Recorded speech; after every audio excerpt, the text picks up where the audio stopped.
बिस्मिल्लाहिर्रहमानिर्रहीम, अस्सलामु अलैकुम। नाजरीन, आप देख रहे हैं उर्दू पॉइंट का प्रोग्राम न्यूज़ रूम अपने फेसबुक पेज पर लाइव और मैं हूं रुखशान मीर। आज के दिन में दो अहम डेवलपमेंट्स हुई हैं। एक तो मिफ्ता इस्माइल साहब को वज़ीर ख़जाना मुंतखब किया गया और दूसरा मुस्लिम लीग नवाज़ की हुकूमत ने बहुत से प्रेशर के बावजूद, बहुत से एतराज़ात के बावजूद आज सालाना बजट 2018-19 पेश कर दिया है। दोनों स्टोरी के दोनों अतराफ बात करेंगे कि आखिर बजट को इस तरह से पेश करना और अपोजिशन ने जिस तरह से उन पर एतराज़ात उठाए कि आपका तो टेन्योर ही अब चंद महीने है, आपने एक साल का बजट क्यों पेश किया, और कोई मुंतखब नुमाइंदा नहीं मिला था वज़ीर ख़जाना बनाने के लिए, कोई सेनेटर, कोई पार्लियामेंटेरियन, आपको कोई भी ना मिला और आपने किसी और को जो कि इलेक्टेड मेंबर नहीं था पार्लियामेंट का, उसको वज़ीर ख़जाना नामज़द कर दिया गया। हमारे साथ टेलीफोन लाइन पर मौजूद हैं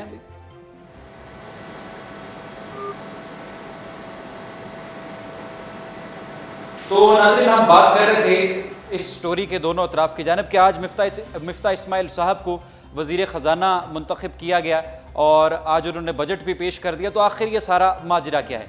नाज़रीन, इसहाक डार की तवील रुखसत और फिर उनसे वज़ीर ख़जाना की जिम्मेदारियाँ लिए जाने के बाद से वज़ीर ख़जाना का कलमदान वज़ीर आज़म के पास था। आज ऐवान सदर में हलफ बर्दारी की अलग अलग तकरीबात के दौरान वफाकी वज़रा ने हलफ उठाया। वज़ीर आज़म का मशीर मिफ्ता इस्माइल ने वज़ीर ख़जाना की हैसियत से हलफ उठाया। इसके बाद दूसरी तकरीब के दौरान मरियम औरंगज़ेब, अनूश रहमान और डॉक्टर तारिक फजल चौधरी ने वफाकी वज़ीर की हैसियत से ओहदे का हलफ उठाया।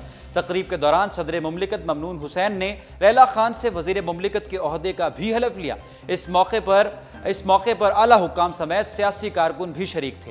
अब सवाल तो ये उठता है कि मिफ्ता इस्माइल साहब ना तो कौमी असम्बली के मेंबर हैं और ना ही सेनेट के, तो उन्हें वफाकी वज़ीर कैसे बनाया गया? यहाँ मैं आपको ये बात वाज़ेह कर दूँ कि मिफ्ता इस्माइल आइन के आर्टिकल 51 की ज़ेली दफ़ा 9 के तहत वफाकी वज़ीर बने हैं। आइन के आर्टिकल 91 की ज़ेली दफ़ा 9 कहती है कि किसी भी ऐसे शख्स को 6 माह के लिए वफाकी वज़ीर बनाया जा सकता है जो कौमी असम्बली का रुकन ना हो, ताहम 6 माह के बाद उसका वफाकी वज़ीर का ओहदा ख़त्म हो जाएगा। आज एक और अहम डेवलपमेंट और यकीनन पाकिस्तान की आज के दिन की सबसे बड़ी खबर यह है कि अपोजिशन के एतराज़ात के बावजूद मुस्लिम लीग नून की हुकूमत ने अपना छठा वफाकी बजट पेश कर दिया है। इमरान खान आज एक रोज़ा दौरे पर पेशावर चले गए, जहां उन्होंने यूथ असम्बली से खिताब किया। पेशावर में सूबाई वज़रा, अरकान असम्बली और पार्टी अहदेदारों से भी मुलाकातें उन्होंने की हैं और यकीनन वो आज इजलास में पेश नहीं हुए। वज़ीर ख़जाना मिफ्ता इस्माइल ने आज कौमी असम्बली में बजट पेश किया और उन्होंने तकरीर की। तकरीर के दौरान बदमज़गी भी हुई खासी, आबिद शेर अली और मुराद सईद के दरमियान हाथापाई भी हुई और अपोजिशन ने वॉकआउट भी किया। जो माली साल का बजट का हजम है वो 55 खरब रुपए, तरक्याती बजट में कटौती का तखमीना 201 अरब रुपए है। सिविल इंतज़ामिया के अखराजात के लिए मुख्तस रकम 448 अरब रुपए है। दिफाई बजट के अखराजात के लिए मुख्तस रकम 1200 अरब रुपए है। कर्ज़ों की अदायगी की मद में 16 खरब रुपए जाहिर किए गए हैं, पेश किए गए हैं और अपोजिशन ने आज बजट को मुस्तरद कर दिया और इस बहस का हिस्सा भी नहीं वो बने। उन्होंने कहा कि मिफ्ता इस्माइल साहब को क्यों आपने वज़ीर ख़जाना बनाया और वो बजट पेश कर रहे हैं। साथ ही साथ उन्होंने ये भी कहा कि एक साल तो आपके पास है ही नहीं, 4 माह कुल हैं, तो आप किस तरह से एक साल का बजट पेश कर सकते हैं? इस पर तज्ज़िया लेंगे। हमारे साथ टेलीफोन लाइन पर मौजूद होंगे जाबिर सईद बदर साहब। उनसे जानेंगे कि बजट एक तो अवाम दोस्त है या अवाम दुश्मन है और क्या ये हुकूमत को ये चाहिए था इस तरह से एक साल के लिए बजट पेश करना? 4 माह उनके पास, तकरीबन चंद माह, अब चंद महीनों की मेहमान है हुकूमत और पूरे साल का बजट जो पेश करी, क्या ये मुनासिब था? और जो अपोजिशन एहतजाज कर रही है वो दुरुस्त है या नहीं? ये बजट अवाम दोस्त है, अवाम दुश्मन है? इस सारे मौजू पर बात करेंगे। हमारे साथ टेलीफोन लाइन पर मौजूद हैं, राब्ता हमारा उनके साथ नहीं हो पा रहा। जाबिर सईद बदर साहब का टेलीफोन लाइन पर उन्हें लेने की कोशिश की जा रही है इस वक्त और उनसे जानेंगे इस बजट के हवाले से कि इस बारे में क्या उनका कहना है। आपको ये भी बता दें कि इस वक्त मुस्लिम लीग नून के पास 8 रुकने कौमी असम्बली के मुस्ताफ़ी होने के बावजूद अभी 179 अरकान मौजूद हैं, जबकि उनकी इत्तेहादी जमातों में जमीयत उलमा इस्लाम फ़े, आज़ाद अरकान, जमात इस्लामी, मुस्लिम लीग फंक्शनल, पख्तूनख्वा मिली अवामी पार्टी और ANP, PNP, कौमी वतन पार्टी और ज़ियाउल हक मुस्लिम लीग के अरकान भी शामिल हैं। कौमी असम्बली में बजट पेश होने के बाद सेनेट में ज़ेर बहस लाया जाएगा, फिर उस पर मजीद बात होगी, जहां सेनेटर 7 रोज़ बहस के बाद अपनी सिफारिशात कौमी असम्बली को भेजेंगे। टेलीफोन लाइन पर हमारे साथ मौजूद हैं सीनियर तज्जियाकार, एजुकेशनिस्ट, किसी तारुफ के मोहताज नहीं, जाबिर सईद बदर साहब, जिनका कॉलम भी आप पढ़ते हैं, यूनिवर्सिटी में पढ़ाते भी हैं और जियो में अपना कॉलम भी लिखते हैं। सर, बहुत शुक्रिया, आपने अपना कीमती वक्त दिया उर्दू पॉइंट को। जी अस्सलाम वालेकुम। हेलो, मेरी आवाज़ आपको आ रही है? जी अस्सलाम वालेकुम। अस्सलाम वालेकुम। हेलो जी, मैं मुझे आप सुन पा रहे हैं? जी जी, अब आपकी आवाज़ आई है। सर, कैसे हैं आप? खैरियत से हैं? आपको इंतज़ार करना पड़ा उसके लिए माजरत। आज बजट पेश किया है, बहुत से एतराज़ात के बावजूद मुस्लिम लीग नवाज़ की हुकूमत ने। आप क्या समझते हैं कि उनको ऐसा करना चाहिए था? छठा बजट उन्होंने पेश किया पाकिस्तान की तारीख में पहली मरतबा, और किया भी पूरे साल का। अपोजिशन जमातें भी नाराज़ हुई, वॉकआउट भी उन्होंने किया और बदमज़गी भी हुई। आज आप इस सारे सिनेरियो को कैसे देखते हैं? लेकिन सबसे पहली बात तो ये है कि जो मुल्क की तारीख में जो पहली मरतबा एक हुकूमत मुसलसल छठा बजट उसने पेश किया है जी, तो ये बड़ी खुशाइंद बात है। एक ऐसा मुल्क जहाँ जमहूरियत जो है उसे कभी चलने नहीं दिया गया, यहाँ पाकिस्तान बनने से लेके 70 साल है, उसमें आधा से ज़्यादा अरसा जो है वो आपका फौजी हुकूमतें रही हैं। उसमें एक हुकूमत ने छठी मरतबा एक बजट पेश किया है। सबसे पहली बात तो ये खुशाइंद है ये पाकिस्तान में डेमोक्रेसी के लिए। अब अपोजिशन का एहतजाज जो है, अपोजिशन एहतजाज भी इसलिए कर सकी है कि पाकिस्तान में डेमोक्रेसी जो है, जमहूरियत जो है वो मौजूद है। और ये जो एहतजाज है मेरे नज़दीक तो बिलावजह का एहतजाज है, जिसमें वैसे भी हमारी यहाँ जो एक रवायत बन चुकी है थर्ड वर्ल्ड कंट्रीज में, उसमें इंडिया भी शामिल है, पाकिस्तान भी शामिल है, हमारे इर्द गिर्द के और ममालिक भी शामिल है। एक बिला वजह के एक मतलब अपोजिशन के साथ हमने मनसूब कर दिया है कि उसने एहतजाज करना है, वरना वो अपोजिशन ही नहीं होगी। तो और हमारे यहाँ तो वैसे भी जदतूला हासिल है अपोजिशन को एहतजाज करने में।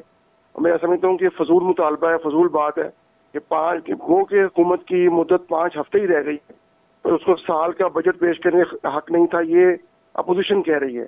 अब आप देखिए जो हुकूमतें होती हैं उनकी जो पॉलिसी का तसलसल होता है वो कोई 5 साल का होता है, कोई 10 साल का होता है, कोई 20 साल का होता है। तो इसी तरह जो बजट है इसका भी जो मियाद है वो अमूमन 1 साल होती है। तो उसमें वैसे भी आपके मिनिस्टर ने जो वज़ीर ख़जाना है मुफ्ता इस्माइल, उसने कह दिया है कि बजट की तरजीहात में तरमीम अगली हुकूमत कर सकती है। जब उन्होंने ये बयान दे दिया तो फिर इस किस्म की कापियां जलाना और ये करना, और एक ऐसा पहले दुनिया में हमारा मजाक बना हुआ है, हमारा कभी प्राइम मिनिस्टर जो है उसे नायल कर देते हैं, कभी हमारे वजीर अपना दफा सॉरी खारजा को नायल कर देते हैं जो अभी चाइना के सदर से मिल के आया है, कभी हमारा जो वजीर दूसरा इससे पहले साग डार साहब हैं वो मुल्क से भागे हुए हैं। तो ये अजीबोगरीब सिचुएशन है। इंटरनेशनली अगर हम देखें पाकिस्तान का फ्रेमवर्क कुछ और होता है और बैनुल अक़वामी मंजरनामा बिल्कुल डिफरेंट होता है। और आपके सामने वो नजर आ रहा है कि हम इस वक्त सी पैक की वजह से मुख्तलिफ मसाइल में फंसे हुए हैं। इधर से अफगानिस्तान बॉर्डर हमारा वो खतरे में है, इधर से हम इंडियन बॉर्डर में प्रॉब्लम में, और इंटरनेशनल अजीबोगरीब हम प्रॉब्लम में फंसे हुए हैं। लेकिन हम पाकिस्तान में अपोजिशन जो है वही स्टीरियोटाइप रवायती हथकंडा इस्तेमाल कर रही है। मेरे नज़दीक जो है ये बिल्कुल फजूल सी बात है कि 5 हफ्ते रह गए हैं, जबकि वज़ीर ख़जाना कह चुके हैं कि बजट की तरजीहात में तरमीम की जा सकती है। जी अच्छा सर, ये सोशल मीडिया सारिफीन भी बड़ी तादाद में लिख रहे हैं ट्विटर और फेसबुक पे कि इस वक्त जो टैगलाइन है मुस्लिम लीग नवाज़ की वो ये है कि वोट को इज्जत दो, यानी जो पार्लियामेंटेरियंस हैं, जो सेनेटर्स हैं, उनको इज्जत दी जाए। तो फिर वज़ीर ख़जाना मुंतखब करने के लिए और बजट पेश करवाने के लिए किसी इलेक्टेड मेंबर का इंतखाब क्यों नहीं किया गया हुकूमत की जानिब से? मिफ्ता इस्माइल साहब ही क्यों? ये भी एक अहम सवाल है। जी बिल्कुल, ये भी एक बहुत अहम सवाल है। अब देखें कि जब क्राइसिस आता है, आप देख रहे हैं कि मुस्लिम लीग नवाज की हुकूमत जो है 5 साल से पहले दिन से हम देख रहे हैं कि उसको चलने नहीं दिया जा रहा।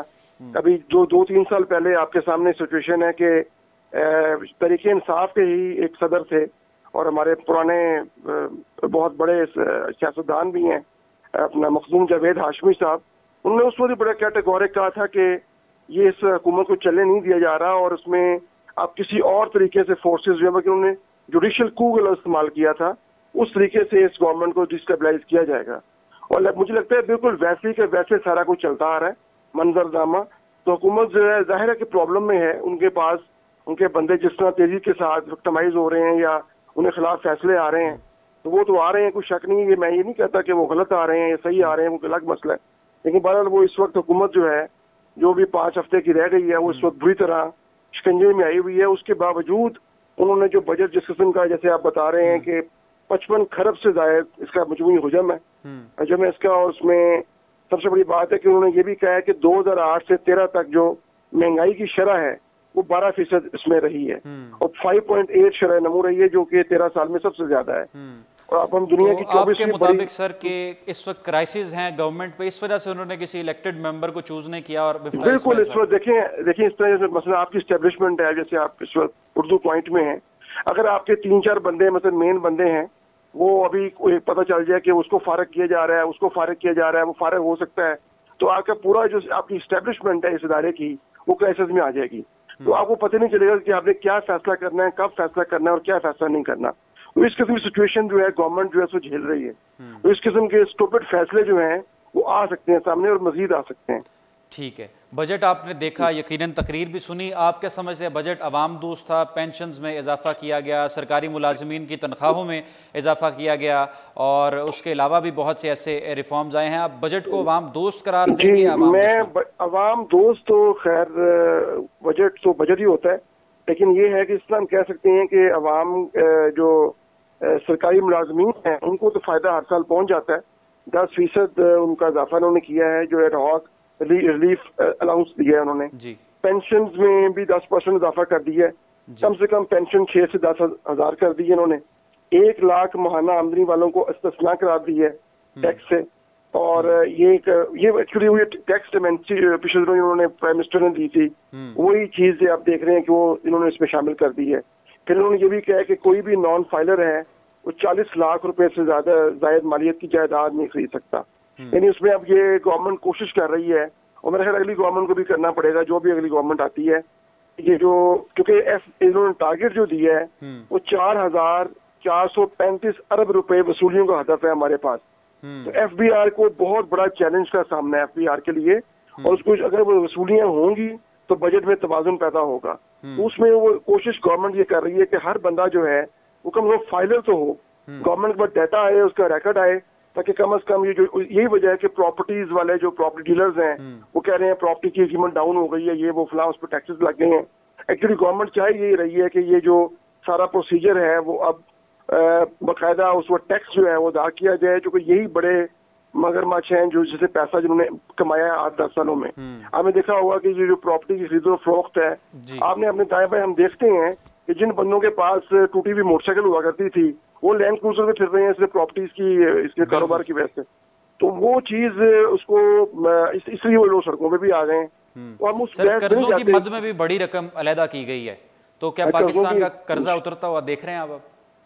कर्जा देखिए, अगर तो मैं बता रहा हूँ ना कि अगर तो हमारी वसूलियां होती रही और हम अपनी इस तरह ही सेम तरह दुरुस्त रही बजट की, और कुछ खुदा न खास्ता दरमियान में कोई ऐसा कोई बड़ा इशू ना आया, सी पैक भी अपना काम उसमें चलता रहा, और हमारी जो इंटरनेशनल जो सिनेरियो में जो हमारा वो चल रहा है कि जैसे अब देखिए मैं मेन चीज बता रहा हूँ, इंटरनेशनल सिनेरियो में ये है कि ये जो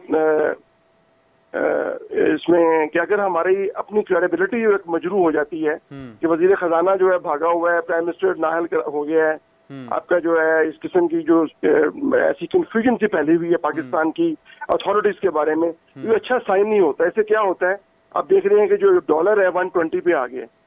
जब एक डॉलर 120 पे आएगा तो ओवरऑल सारी की सारी आपकी जो नीचे तक जो आपकी वसूलियां हैं ये सारा डिस्टर्ब होती हैं। उसकी वजह से क्या हुआ है कि हर चीज की कीमत, ट्रांसपोर्टेशन बढ़ेगी, पेट्रोल बढ़ेगा, डीजल बढ़ेगा, आप समझे ना, हर चीज बढ़ेगी, और जो इंटरनेशनल हमारी अदायगी है उसमें भी फर्क पड़ जाएगा। तो इस किस्म की सिचुएशन में जो गैर यकीनी है, स्टॉक एक्सचेंज आपकी बैठ जाती है बार बार। तो इस किस्म की मेरा ख्याल है अपोजिशन को चाहिए कि एक पाकिस्तान की अपोजिशन जरूर करें, लेकिन अपोजिशन जिस किस्म की मैंने 8-10 सालों में पिछले खासतौर पर 5-6 सालों में हमने देखी है, ऐसी अपोजिशन अगर मजीद जारी रही या कोई हुकूमत ऐसी मजबूत ना आ सकी जो सही फैसले कर सके इकोनॉमी के हवाले से, तो पाकिस्तान का जो ये कर्जों का सिचुएशन है ये मजीद खतरनाक हो सकती है, वर्स्ट हो सकती है। और पाकिस्तान जो है आप देख रहे हैं कि ज्यादा प्रॉब्लम का शिकार हो सकता है, क्योंकि इंटरनेशनली पोलिटिकल सिनेरियो भी बहुत अगेंस्ट है हमारे। आप देखें ना, मुख्तलिफ फैक्टर्स होते हैं, इकोनॉमिक फैक्टर हमारे अगेंस्ट है, पोलिटिकल फैक्टर हमारे अगेंस्ट है, इंटरनेशनल फैक्टर हमारे अगेंस्ट है, जोग्राफिकल फैक्टर्स जो हमारे इर्द गिर्द सराउंडिंग्स में है वो हमारे अगेंस्ट हैं, इंटरनल फैक्टर्स जो है हमारे अपनी जो अंदर पाकिस्तान के अंदर हैं वो हमारे अगेंस्ट हैं, सूबों में मुख्तलिफ किस्म की आवाजें पैदा हो रही हैं वो हमारे अगेंस्ट हैं, फिर इन्फिल्ट्रेशन हमारे यहाँ हो रही है, जैसे कल परसों धमाका हुआ उसके बारे में कहा जाता है कि हमारा हमसाया मुल्क उसमें मुलव्वस है, तो इन्फिल्ट्रेशन भी शामिल है। इस किस्म के फैक्टर्स जो हैं वो पाकिस्तान का मैं देख रहा हूँ मजीद जो है खुदा ना खास्ता कमजोरी की तरफ जा रहा है। और एज ए स्टेट देखें, स्टेट के 3 पिलर्स हैं जो बचपन में हम पढ़ रहे हैं, दुनिया की जो इतनी सोफिस्टिकेटेड हम जो आज दौर चल रहा है, ये स्टेट क्या है, स्टेट के 3 पिलर्स होते हैं। अब वो पता ही है, पार्लियामेंट होती है, जुडिशरी होती है और एग्जीक्यूटिव होती है। जब ये तीनों आपस में, तीनों का अलग अलग जो काम है डिफाइन हुआ है, एक ने आइन बनाना है, एक ने आइन की तशरीह करनी है, एक ने आइन पे इम्प्लीमेंट करना है, करवाना है और करना है। अब मुझे बताएं कि जब एक इदारा थोड़ा सा एक्टिव हो जाएगा या दूसरा मजीद एक्टिव हो जाएगा, तीसरा मजीद एक्टिव हो जाएगा, तो स्टेट के तीनों पिलर जिसपे स्टेट खड़ी हुई है वो आप खुद सोचें कि वो इस वक्त लर्जा तारी है उस पर। और खुदा ना खास्ता कोई और पिलर कहे कि नहीं मैं तुम्हारी बात नहीं मानता, तुम्हारी ऐसी जैसी फिरी, अब मैं तुम्हें देखता हूँ, तो फिर क्या होगा? स्टेट कमजोर हो रही है और मैं पाकिस्तान की स्टेट को कमजोर होते हुए देख रहा हूँ, क्योंकि इसकी जो फेडरेशन है उसकी बुनियादें लाई जा रही हैं। और ये मैं ईस्ट एज ए हिस्टोरियन मैं बता रहा हूँ आपको, ईस्ट पाकिस्तान में सेम सिचुएशन थी 1971 में। जी बहुत शुक्रिया। हमारे साथ टेलीफोन लाइन पर अभी आप गुफ्तगू सुन रहे थे जाबिद सईद बदर साहब की, जो कि सीनियर तज्जियाकार हैं, एनालिस्ट हैं, अपना कॉलम भी लिखते हैं, एजुकेशनिस्ट हैं, यूनिवर्सिटी से भी वाबस्ता है। उन्होंने जो बजट पर तबसरा किया वो आप सब ने सुना। आज हुकूमत ने बहुत से एतराज़ात का सामना था उन्हें, उसके बावजूद उन्होंने माली साल का बजट पेश किया है 18-19 का, और जो बजट के मुख्तलिफ पॉइंट्स हैं वो भी हमने इसमें डिस्कस किए अपने प्रोग्राम में, और जो तबसरा था वो भी आपने सुना। अब एक और अहम खबर आपको दे रहे हैं कि oil and gas regulatory authority OGRA की जानिब से वजारत पेट्रोलियम को समरी भेजी गई है, जिसमें पेट्रोलियम मसनूआती कीमतों में इजाफा तजवीज़ किया गया है। ओगरा की जानिब से पेट्रोल 3 रुपये 22 पैसे और मिट्टी का तेल 6 रुपये 97 पैसे फ़ी लीटर महंगा करने की सिफारिश की गई है। इस समरी में लाइट डीजल की कीमत में 6 रुपये 95 पैसे फ़ी लीटर इजाफे की भी सिफारिश की गई है। पेट्रोलियम मसनूआती कीमतों के तयन की हतमी मंजूरी वज़ीर आज़म देंगे। आज उन्होंने बजट भी पेश किया है मुस्लिम लीग नवाज़ की हुकूमत ने, और बजट के पेश करने के दौरान मिफ्ता इस्माइल साहब जो पाकिस्तान के नौमुंतखब वज़ीर ख़जाना जब वो पेश कर रहे थे तो खासी बदमज़गी भी हुई, उसका अहवाल भी हमने आपको बताने की कोशिश की है। ये था आज का हमारा प्रोग्राम। रुखशान मीर को दीजिए उर्दू पॉइंट से इजाज़त। इंशाअल्लाह आपकी खिदमत में दोबारा हाजिर होंगे। अल्लाह हाफ़िज़।